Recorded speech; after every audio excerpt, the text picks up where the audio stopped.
2:02 de la tarde, bienvenidos a En Contexto Radio con este servidor Carlos Arellán Solórzano, complacido de que nos acompañe, que esté en sintonía de Venezuela News Radio 104.9 FM. Hoy con un clima bastante agradable aquí desde la cabina de la emisora y una vista excepcional. Para aquellos quienes nos siguen también a través de la transmisión en streaming por nuestro canal de YouTube Venezuela News Radio, podrán observar el vistazo que tenemos desde la cabina. Bueno, estamos para revisar un par de temas relevantes. Uno de ellos sucedió este fin de semana, 13 de julio, atentado contra el candidato republicano y también expresidente Donald Trump cuando realizaba un mitin de campaña, esto en el estado de Pensilvania, ubicado al noreste de ese país, un estado gobernado por los demócratas, pero que tiene una característica muy particular en el ámbito de los Estados Unidos, en el ámbito político, es lo que llaman esos swing state, estados pendulares, que en ocasiones se decantan por demócratas y en otras elecciones lo hacen por los republicanos, a diferencia de otros estados donde prácticamente se da por descontada la elección por un partido u otro. Caso California, que es un bastión tradicionalmente demócrata y es el principal estado, colegio electoral de los Estados Unidos, o como es el caso de Texas, que por lo general, tradicionalmente, vota a los republicanos. Para hablar sobre este tema, nosotros nos vamos a enlazar. Yo voy a proceder aquí a llamar al analista en Argentina, Tadeo Castiglione. Vamos a hacer a continuación este enlace con él y vamos a explorar un poco las aristas que hay que tener en cuenta en el análisis de este caso, ¿no? ¿Cuáles son sus implicaciones? Tenemos ya en comunicación a Tadeo Castiglione. Muy buenas tardes, Tadeo, ¿cómo estás? Muy buenas tardes, estimado Carlos. Un saludo para ti y toda la audiencia. Tadeo, bueno, estás ya al aire En Contexto Radio. Ya le comentábamos quién eras, analista internacional, también experto en relaciones internacionales, colaborador habitual y consecuente de este espacio. Y ya le adelantaba que íbamos a conversar y explorar contigo justamente sobre las lecturas, los enfoques, las repercusiones que tiene, sin haber llegado a un desenlace fatal, el atentado en contra de Donald Trump. Y quería conversar contigo, comenzar esta entrevista justamente sobre un aspecto que trascendió una vez o a los pocos segundos de haberse perpetrado este atentado, y es la versión por parte de algunos medios de comunicación influyentes en los Estados Unidos, caso de New York Times o el mismo The Washington Post, que sugerían el autoatentado o le daban pie a la versión de algunas personas que este ataque pudo haber sido una simulación por parte de Donald Trump. Y te pregunto, ¿crees que se haya tratado de un autoatentado? ¿Tenía necesidad o tiene necesidad Donald Trump de hacer algo semejante en donde se expuso su vida? Bien, primero que nada, siempre en estos temas hay diferentes opiniones, diferentes versiones. Incluso hemos escuchado cómo la misma CNN hablaba de que el atentado habría sido perpetrado hasta por Irán. Hasta esa locura se han llegado a decir. Y yo creo que siempre hay que enfocarnos en los hechos y en quiénes perjudica y a quiénes benefician los acontecimientos. Después del debate electoral que hubo entre Donald Trump y Joe Biden, lógicamente que dejó muy bien parado a Donald Trump, y esto lo dejó muy bien encaminado hacia la carrera presidencial. Incluso no hay quien le haya competido a Donald Trump en las diferentes internas dentro del Partido Republicano, por lo cual esas teorías de que necesitaba un impulso electoral no tendría la base suficiente como para confirmar o dar por sentado de que se haya tratado algo así, y también teniendo en cuenta que un atentado de estas dimensiones y la bala disparada es tanto más difícil dejar una bala que pegarle. Entonces, lo que sí podemos hablar en este especie de atentado es de una gran incompetencia y un fracaso total de los servicios secretos de Estados Unidos. Sí se ha notado que hubo una especie de zona liberada, falta de seguridad. Las personas estaban denunciando que había un tirador, nadie tomó acciones, se tardó en reaccionar. Entonces hay muchas cuestiones que no encajan de todo en lo que podríamos decir si hubiera sido un autoatentado. Y es bastante interesante incluso ver cómo el mismísimo tirador que fue abatido en la misma escena de los hechos, tenía una afiliación hacia el Partido Republicano, pero había realizado donaciones al Partido Demócrata, de lo que se había experimentado en este año, de un gran reclutamiento de partidarios demócratas hacia el Partido Republicano para votar en contra de Donald Trump.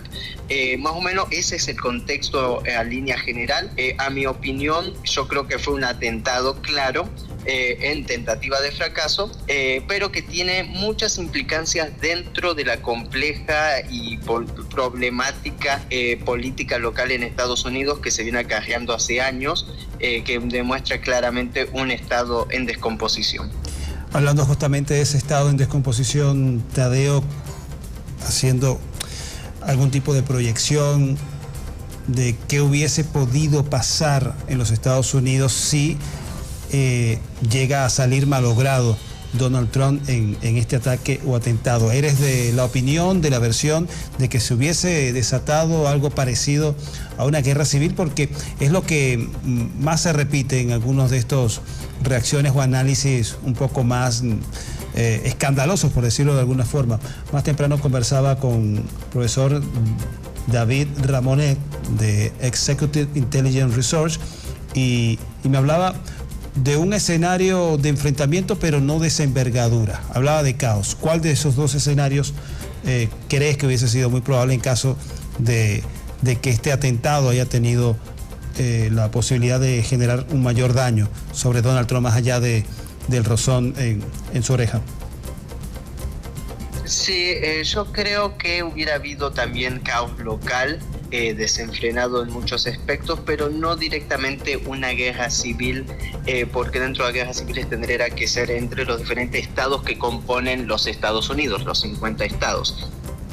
Y el Partido Republicano, sin problema, si se hubiera muerto Donald Trump, tiene la obligación de elegir un nuevo candidato, lo que sí hubiera condicionado mucho las elecciones y hubiera puesto en balanza la situación ya tensa que se vive. Eso es lógico, pero en este medio de estado de descomposición hay que tener en cuenta muchos factores que se vienen arrastrando desde hace años, del desconocimiento de Donald Trump en las elecciones en las que perdió contra Joe Biden, el asalto al Capitolio, esta rebelión del estado de Texas, con todo el conflicto que hubo entre la Guardia Nacional de Texas y las fuerzas federales de Estados Unidos. Y todo esto son escenarios que hay que analizarlos en el mismo parámetro, porque marca claramente que la sociedad norteamericana está viviendo una especie de guerra civil interna acallada de diversa magnitud, que marca una situación muy complicada a nivel social, a nivel económico, a nivel político, de planificación. Y todo esto en medio del proceso electoral que se afrenta este año. Entonces, lógicamente, que la eliminación de Donald Trump hubiera servido a ciertos sectores, que era lo que te decía al principio, estimado Carlos, sobre analizar a quién beneficia a ciertos personajes. Y Donald Trump representa en Estados Unidos un imperialismo nacional. Vamos a decirlo, que sigue siendo un factor claramente imperialista, pero que contrasta con este globalismo financiero que es lo que respalda el Partido Demócrata. Entonces, en medio de este escenario, toda la maquinaria belicista que respalda al Partido Demócrata, al ver sus intereses en Ucrania perjudicados en una elección de Donald Trump, pues bueno, ellos hubieran sido más que beneficiados en este aspecto. En la audiencia estamos conversando con Tadeo Castiglione, experto en relaciones internacionales desde la Argentina, que se conecta en directo vía telefónica con este espacio En Contexto por Venezuela News Radio 104.9 FM. Estamos hablando sobre lo que sucedió el pasado 13 de julio, el atentado, el ataque fallido en contra de Donald Trump, un joven de 20 años, Thomas Matthew Cruz. Apuntó y disparó en contra del expresidente y candidato de los republicanos. Falló en su tentativa de asesinar al expresidente, le hirió en su oreja, dejó un fallecido y varias personas heridas durante este tiroteo, lo cual ha generado una situación interna en los Estados Unidos sobre las repercusiones que esto pudiese tener en función de la carrera hacia la presidencia de los Estados Unidos, la cual se va a resolver en elecciones en noviembre de este año. Revisando sobre si se hubiese tratado de un autoatentado, un montaje o efectivamente un ataque, a quién beneficia, qué saca Donald Trump de haber tomado ese supuesto atajo de simular un ataque en contra de su vida, o qué hubiese sucedido si el tirador consigue el objetivo de asesinar a Donald Trump. Te quería preguntar, Tadeo, justamente sobre el autor de este atentado, Thomas Matthew Cruz. ¿Crees que se trate del caso típico del lobo solitario, que tenga que ver alguna implicación en una conspiración internacional o política interna en contra de los Estados Unidos? ¿Este muchacho habría actuado por iniciativa propia cuando las investigaciones del FBI no han avanzado en ninguno de estos escenarios, entendemos? Bien, hay que entender esto como en los escenarios cuando suceden estos hechos, esta determinación del lobo solitario es muy difícil de tomarla en serio. Hay mensajes que se envían de alguna u otra manera a través de personas que solemos llamar lumpen, personas que están fuera de sí. Lo mismo que sucedió, por ejemplo, con el atentado en contra de Cristina Fernández de Kirchner en Argentina. Personas desconocidas que intentaron llevar un atentado, pero que tenían y tienen un trasfondo que no se está investigando de asociación con sectores políticos. Muchas de estas personas en Estados Unidos, personas que están saliendo de la adolescencia en la plena juventud, que sufrieron bullying en la escuela y que además, si mal me equivoco, en este caso también se confirma nuevamente el uso de medicamentos psiquiátricos o psicotrópicos para tratar enfermedades como depresión y demás, son condicionantes para la programación de personas para que lleven a cabo algunos hechos. Esto desde el mundo de la inteligencia siempre se ha interpretado así, de esta manera, y bueno, son temas un poquito más profundos. Yo creo que siempre se utiliza tal vez al tonto útil, como se suele decir, para llevar a cabo estas operaciones y que tienen una significancia mucho más profunda. Generalmente pecamos de inocente cuando nos quedamos nadando sobre la superficie y no podemos ver lo que hay más abajo. Pero sería difícil de comprobar, ¿no? Denunciando hace meses cómo la familia Biden y el Partido Demócrata, a través de la corrupción sostenida, siguen enviando miles de millones de dólares a Ucrania, miles de millones de dólares que no llegan a Ucrania, que se lo embolsillan los grandes líderes del Partido Demócrata, entre ellos la familia Biden y entre ellos Hunter Biden, el hijo del presidente. Un negocio redondo también para Obama, para Harris, para otros personajes. Y esto es un punto de inflexión en la política del imperio actualmente, en los cuales se disputa entre continuar con las provocaciones contra Rusia, escalando un conflicto a escala mundial, y por el otro lado alguien que se quiere enfocar en lo que se suele llamar la política de First America, América primero, que es Donald Trump, una América para los americanos, como suelen decir, que no nos beneficia lógicamente en el sur global y en la América Latina y en el América del Sur, pero que en Estados Unidos son los dos proyectos imperiales que actualmente están en conflicto, y este atentado creo que hay que interpretarlo en medio de este conflicto interno del imperio.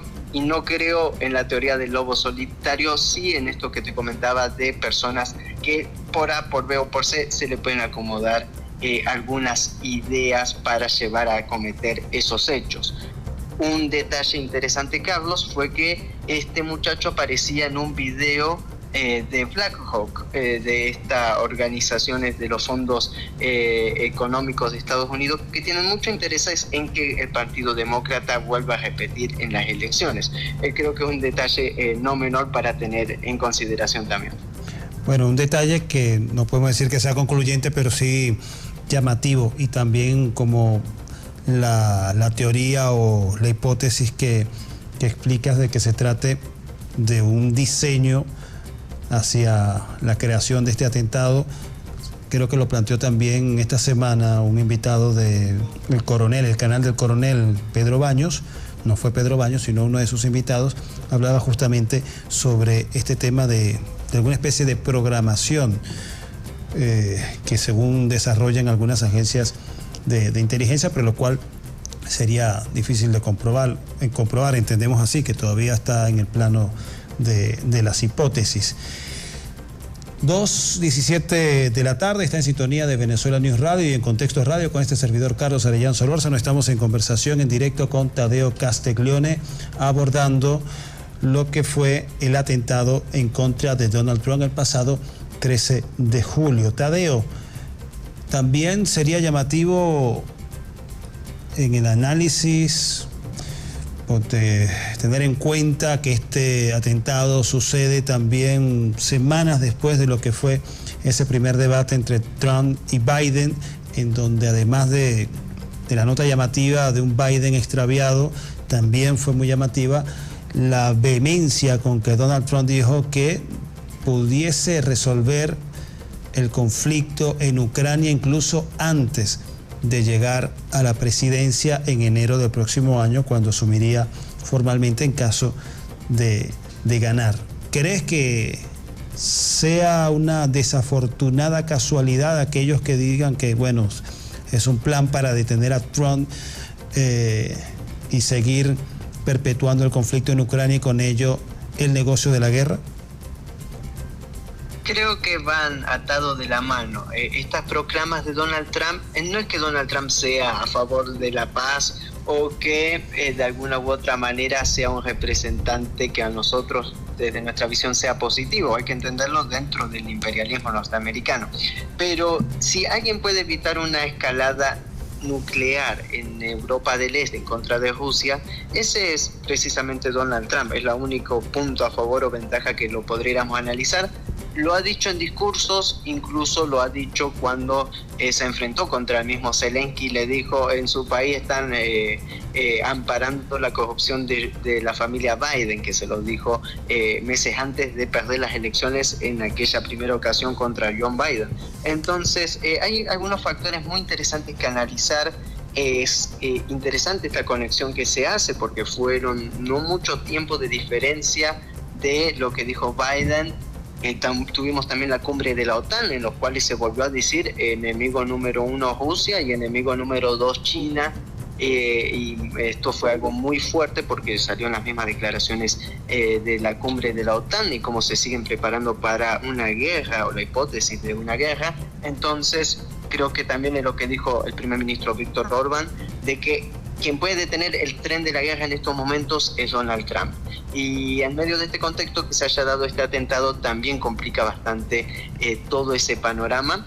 Y lógicamente, una vez si logra ser electo en el mes de noviembre Donald Trump, es lógico que en esos meses de transición, antes de que asuma oficialmente, se puede cerrar el grifo de la cantidad de dinero que recibe de manera alocada y sin ningún tipo de control el régimen de Kiev para seguir llevando a cabo ataques y atentados en contra de la población civil en Rusia. Es interesante porque quien se convirtió en un verdadero dictador fue el mismísimo Zelensky, y todo esto sostenido de la mano por el Partido Demócrata, por el Estado profundo en Estados Unidos, que se beneficia de estos acontecimientos, además de fundir a la Unión Europea, obligándolo a llevar a cabo sanciones contra Rusia, sanciones que Estados Unidos de mucha manera esquiva o pone algunos paños fríos para no tomar a cabo esas sanciones, mientras Europa se ve perjudicada y en beneficio de los intereses norteamericanos. Tadeo, ¿qué peso le endosas o le pones al discurso de los medios, al discurso político interno en los Estados Unidos, que haya servido para crear el escenario, para generar la idea o la necesidad de Thomas Matthews Crooks de tomar ese día su rifle AR-15 y apuntar contra los Estados Unidos, tomando en cuenta que a Trump se le ha tratado desde algunos medios como amenaza a la democracia, un aspirante a tirano, incluso su actual vicepresidente, que antes era un importante contradictor, le llegó a decir que era el Adolfo Hitler de los Estados Unidos. Luego se arrepintió, incluso tanto se arrepintió que ahora es su fórmula vicepresidencial. Incluso aquella expresión también de Biden, en donde había que poner a Trump en una diana, por lo cual después de este suceso ha dicho que se arrepiente de lo dicho. E incluso hay que mencionarle a la audiencia, en YouTube hay videos de hace 6, 7 años en donde hay gamers jugando un videojuego, para la redundancia, que consiste en asesinar a Trump.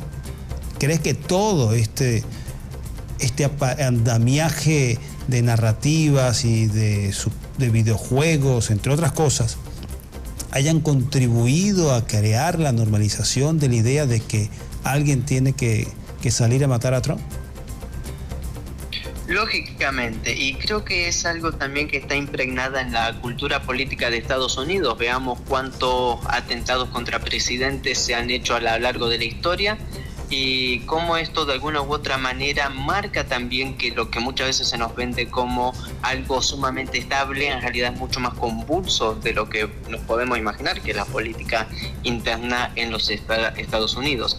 Como bien indicas, los medios de comunicación han jugado un papel importante y considerable en una campaña de odio en contra del candidato Trump y también contra muchos otros sectores internos en Estados Unidos, no únicamente Donald Trump, pero precisamente en este caso sí. Y esto también marca una hipocresía inmensa. Yo siempre quiero compararlo con lo que sucede en nuestros países. Imaginémonos en Venezuela que los medios oficialistas salgan a hay que matar a tal Pascual, y imaginémonos cómo la mediática mundial se hubiera vuelto totalmente en contra, hasta aplicado sanciones por esos exabruptos, pero en Estados Unidos es algo normal. Y esto marca, además de la hipocresía, también marca el doble discurso y el doble rasero clásico que ha mantenido Estados Unidos en todos estos tiempos, y que se ve bien reflejado incluso en el candidato a vicepresidente de Donald Trump, esta persona James Vance, que no es una persona normal o moral en sus diferentes posiciones. Creo que ahí hubo un afloje de Donald Trump, porque esta persona Vance es totalmente belicista, una persona más asociada a Nancy Pelosi y a muchos sectores incluso semidemócratas, que mantiene una imagen de un Estados Unidos pensándolo en grandes conflictos a nivel internacionales. Entonces, incluso esta contradicción interna de Donald Trump, a poco de un intento de magnicidio, pactar algo así, pues no es muy conveniente ni muy convenciente de cómo evoluciona la situación. Pero lógicamente esta clave mediática de los anuncios en contra de Trump, los videojuegos y demás, van en la misma consonancia de un estado en donde la violencia se ha puesto de moda y es la moneda cotidiana de la sociedad. Y bueno, como análisis final, creo que siempre interpretarlo, qué sucedería en nuestros países si se hace lo mismo, y creo que ahí está la gran diferencia. Gente festejando el intento de magnicidio del presidente Nicolás Maduro y gente agarrándose las manos en la cabeza y preocupadas por el intento de magnicidio de Donald Trump. Creo que ahí las palabras del presidente Maduro fueron fundamentales y de una magnitud, de una inmensidad política, pese a ser su contrincante y pese a generarle mucho daño a Venezuela, de manifestar su solidaridad con estos hechos, porque la violencia, sea donde sea, siempre es condenable. Y tratándose más de un contendor político en el ámbito internacional como Donald Trump, quien durante su administración aplicó las más severas sanciones en contra de nuestro país. Le abrió la puerta a Obama con el decreto que calificaba a nuestro país como una amenaza inusual y extraordinaria a la seguridad de los Estados Unidos, y luego vino Donald Trump a desarrollar el resto de las sanciones diseñadas para generar el colapso de la economía, degradar la reputación del gobierno venezolano entre la población y generar las condiciones de una sublevación popular para derrocar el gobierno y colocar, por ende, a actores políticos más amigables y dóciles a los Estados Unidos. Tadeo, no quiero despedir esta conversación interesante siempre como cuando la abordamos contigo, 2:27 de la tarde, sin antes consultarte tus perspectivas. ¿Crees que Biden va a seguir en la carrera presidencial o van a conseguir aquellos que están cocinando una presión en torno a él para que se baje del caballo o del burro, nunca mejor dicho, porque el burro es el emblema del Partido Demócrata en los Estados Unidos? En una entrevista dijo que en el único caso que él pudiese admitir declinar es que haya un informe médico que le diga, bueno, usted tiene un impedimento de salud que hace conveniente que usted descarte la posibilidad de reelegirse. Ya al menos lo mencionó, aun cuando más adelante en esa entrevista dijo que él se siente lo suficientemente bien para seguir adelante y derrotar a Trump. ¿Crees que Biden va a tomar esa decisión? Hay muchos sectores que están tratando de impedir la candidatura de Biden y son sectores muy fuertes que han salido a hablar de manera masiva. Incluso muchos de los medios han planteado y puesto en duda la capacidad de seguir manteniendo no únicamente la candidatura, hasta la misma presidencia de los Estados Unidos. Un Biden que lógicamente se lo ha visto desgastado, decaído, con poca energía, no con todas las luces que tenía los años anteriores, y lógicamente si el Partido Demócrata quiere ser competitivo en estas elecciones, y más con lo sucedido con Donald Trump en este intento de asesinato, creo que necesitan un candidato que refresque la arena, que refresque sus posiciones, y que no sería Biden el candidato en estos momentos. A mi opinión, si Biden se mantiene en la candidatura, es una clara derrota del Partido Demócrata. Si cambiaran, puede ser un poco más competitivo la situación. Lógicamente, analizándolo desde la perspectiva internacional, desde la perspectiva norteamericana, sea que gane republicano o demócrata, no son buenos tiempos para América Latina, porque siempre han mantenido sus posiciones a presión, y era lo que mencionabas. Obama demócrata, Donald Trump republicano, pero las sanciones y los ataques contra Venezuela y el bloqueo económico se potenciaron y se compartieron en varias gobernanzas. Y en lo interno en Estados Unidos, el modelo neoliberal económico ahoga a la población, y esto también es un factor que no lo van a solucionar ni demócratas ni republicanos. Bien, análisis de Tadeo Castiglione, experto en relaciones internacionales, invitado a este programa En Contexto con. Él está en la Argentina, conversación, diálogo directo vía telefónica. Con él hemos revisado, repasado las distintas aristas de las repercusiones que que generó el atentado y que pudiese haber ocasionado en caso de materializarse el objetivo del atacante, que era el de asesinar al expresidente Donald Trump. 2:30 de la tarde. Está en sintonía de Venezuela News Radio, 104.9 FM. Estaba escuchando En Contexto con. Corresponde hacer nuestra primera pausa. No se aparte, minutos. Estamos de vuelta para revisar otro tema, lo que fue la semana pasada también, el desarrollo